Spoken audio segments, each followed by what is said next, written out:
성균관대학교에 이제 합격을 하게 됐고 중앙대학교 경영학과 이렇게 성격이 그냥 시키면 열심히 잘하는 타입이라서 영어 같은 경우는 애플 바나나 딱 이 정도만 알고 있어서 거의 한 10,000단어를 한 3달 정도 내로 8개월 정도 걸렸었는데 33311 마지막 수능에서 4년 장학생으로 합격했고 일단 시작하세요. 그게 뭐가 됐든 좋으니까 그 과정에서 뭔가 스스로 느끼는 것도 많을 거고. 자기소개와 오늘 전할 메시지 부탁드립니다. 저는 어렸을 때부터 9년 정도 후선수 생활을 하다가 뒤늦게 공부로 전환해서 대학에 합격해서 다니고 있는 케이스입니다. 노베이스 상태에서 어떻게 길을 찾으셨나요? 수험생 카페나 커뮤니티나 이런 것들을 들어가서 확인을 해본 결과 초등학교 수준부터 한번 천천히 공부를 해봐라 라는 조언이 있었고 성격이 그냥 시키면 열심히 잘하는 타입이라서 그냥 거기 나와 있는 글대로 천천히 한번 시작을 해봤던 것 같아요. 그때는 막 뭐가 뭔지 모르고 그냥 잡히는 대로 공부를 시작했던 것 같습니다.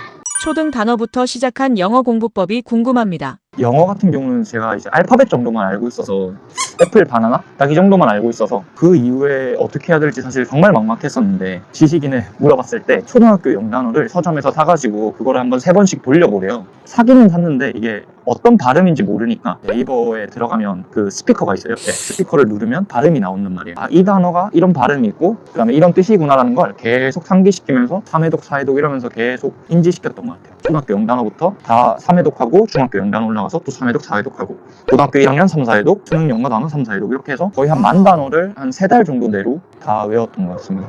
그러고 나서 이제 천천히 문법부터 시작해서 독해까지 이렇게 나아갔습니다.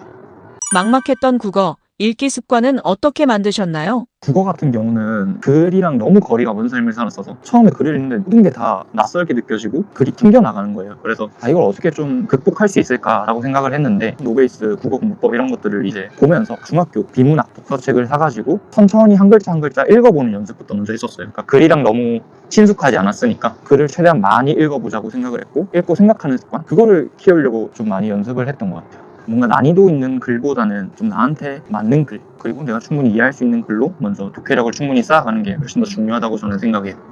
포기하기 쉬운 수학, 어떻게 시작하셨나요? 수학이 굉장히 힘들었어요. 분수의 덧셈 뺄셈을 제대로 못해서 2분의 1이랑 4분의 1이랑 되는데 왜 4분의 3이지? 라는 거를 사실 막 커뮤니티에 물어보고 막 그랬단 말이에요. 그 정도로 노베이스였는데 EBSI에 정승재 선생님의 50일 수학이라고 있어요. 그거는 진짜 초등학교 수학부터 가르쳐주는 건데 그거를 수강했었는데 제가 이해력이 워낙 안 좋아서 강의 러닝타임이 한 4, 50분 정도 되는데 또 듣고 그래서 한 강을 듣는데 보통 한 3, 4시간이 걸렸던 것 같고 그 정도로 수학을 정말 힘들어했었는데 개념이 워낙 중요하다고 하시니까 개념부터 천천히 하나하나 익혀간다는 생각을 했었고 그 다음에 수학에서 저는 가장 중요한 거는 결국 그 개념을 자기가 스스로 한번 설명해 보는 게 가장 중요하다고 생각해요. 저는 수업을 듣고 나서 저희 동생이나 아니면 저희 집 강아지한테 화이트보드 같은 걸로 계속 설명을 한번 해봤던 것 같아요. 그 다음에 내가 이런 부분이 부족하구나 이런 부분을 좀 더 메꿔야겠구나 이런 생각들을 많이 하면서 설명해 보는 게 가장 중요하다 그 말씀을 드리고 싶어요. 윤리 과목을 선택한 특별한 이유가 있나요? 제가 이제 생활관리랑 윤리와사상을 했었는데 뭔가 윤리나 철학에 뭔가 뜻이 있어서 이렇게 선택했다기보다는 책이 없이 노트로만 필기해서 수능을 볼 수 있는 정도의 개념량이었거든요. 당장 책이 없으니까 되게 어처구니 없지만 그런 식으로 이제 시작을 했고 생활관윤리랑 윤리와사상을 3년 내내 봤었어요. 그러니까 막상 이제 시작해보니까 저한테 너무 잘 맞는 거예요. 그러니까 사상가들의 입장이라던가 그다음에 철학적 어떤 배경이라던가 이런 것들을 스스로 인식하면서 내가 저 철학자라면 어땠을까 하는 생각을 해보기도 하고 우연찮은 그런 계기로 선택했지만 그게 오히려 저한테 신의 한 수가 되지 않았을까라고 생각합니다. 실력 향상을 돕는 플래너 활용법은 무엇인가요? 저는 뭔가 플래너를 쓴다기보다는 저만의 공부에 대해서 느낀 점 이런 것들을 좀 적어본 것 같고 거기에서 제일 중요했던 거는 각각의 과목들에 대해서 피드백을 적어봤었어요. 이런 부분이 부족했었으니까 내일은 이 문제 풀 때 이런 부분을 좀 생각하면서 풀어봐야지. 수학에서 오늘은 이런 조건들을 놓쳤으니까 내일은 이런 조건들을 생각하면서 문제를 풀어야지 와 같은 자가적인 피드백에 되게 중점을 줬던 것 같아요. 하루를 돌아보면서 내일은 내가 좀 어떻게 공부하면 좋을지 오늘 어떤 부분이 문제였는지 이런 것들을 좀 더 분석해보고 보완해 나가는 게 훨씬 더 긍정적인 플래너 학습이 아닐까라고 생각합니다.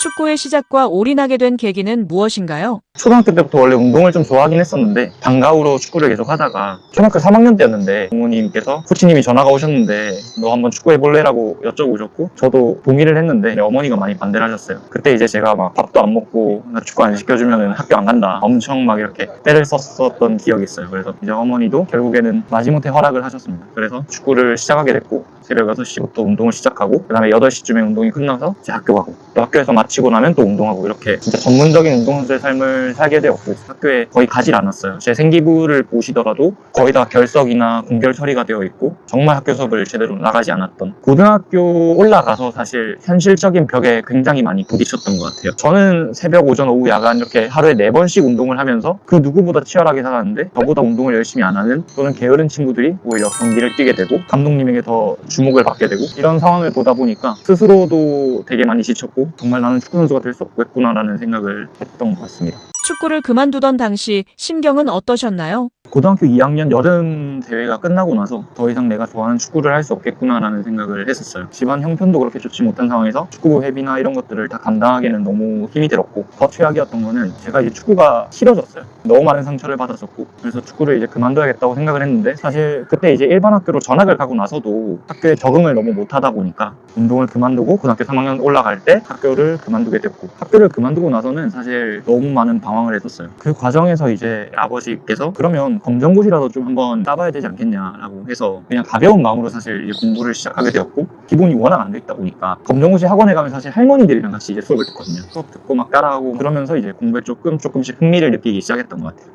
첫 수능 당시에 처절했던 공부법은 무엇인가요? 첫 수능 준비할 때 3월 정도부터 시작을 했었는데 수능이 11월이니까 한 8개월 정도 남잖아요. 그래서 채워야 될 건 많은데 너무 시간이 적게 남은 거예요. 그래서 결국 내가 할 수 있는 거는 잠을 안 자는 거다라고 생각해서 좀 극단적인 방법을 그때 많이 취했었는데 집에 왔다 갔다 하는 게 아까우니까 독서실에 갔을 때 독서실에서 그냥 하루 잠을 잔다던가 너무 잠이 오면 막 볼펜으로 막 허벅지를 찌른다던가 아니면 막 생커피를 막 씹어 먹는다던가 좀 지금으로서는 생각하면 안 되는 그런 좀 극단적인 공부 방법을 채택을 했던 것 같아요. 다시 돌아가도 잠을 줄이며 공부하실 건가요? 자면은 뒤떨어진다고 생각을 했었기 때문에 근데 잠이 중요해요. 다음 컨디션에 정말 많은 영향을 미친다고 생각을 하는데 그럼에도 불구하고 그 당시에는 8개월이라는 기간 남짓해서 초등학교 공부부터 고등학교 3학년 때까지 공부를 온전히 다 채웠어야 했기 때문에 지금으로 돌아가도 사실 그런 극단적인 방법을 취하지 않을까라고 생각합니다. 총 수능 횟수와 성적의 변화가 궁금합니다. 저는 수능을 총 3번 봤었습니다. 일단 첫 수능 때는 공부를 시작하고 한 8개월 정도 걸렸었는데 그때 이제 33311을 받았었고 군대에서는 22212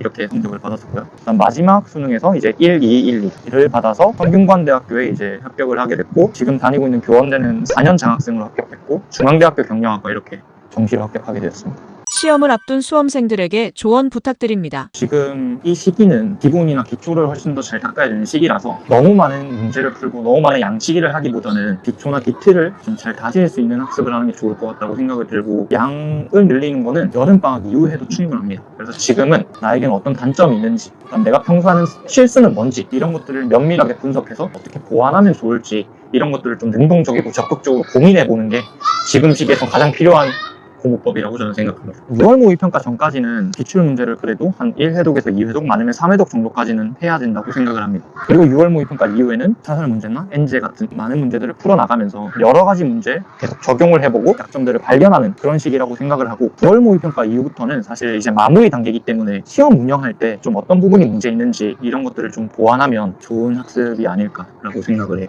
노베이스 수험생들에게 마지막 한마디 부탁드립니다. 저도 사실 그 시기를 겪었고 그때 과정을 한번 생각을 해보면 일단은 하는 게 중요한 것 같아요. 노베이스의 많은 학생들이 저한테 질문 오는 게 어떻게 하면 좋을까요거든요. 어떻게 하면 좋을까요? 보다는 일단은 시작해라. 그러니까 뭐든 그게 영어 단어든 아니면 국어 지문 읽기든 수학 문제 푸는 거든 일단은 시작을 하고 그 다음에 내가 좀 부족한 부분 좀 더 채워나가야 될 부분들을 보완해 나가야지 뭔가 처음부터 완벽하게 계획을 잡아놓고 실행한다? 그거는 저는 불가능하다고 생각을 해서 일단 시작하세요. 그게 뭐가 됐든 좋으니까 그 과정에서 뭔가 스스로 느끼는 것도 많을 거고 그 과정에서 뭔가 이렇게 계획을 잡아나가는 거라고 생각합니다.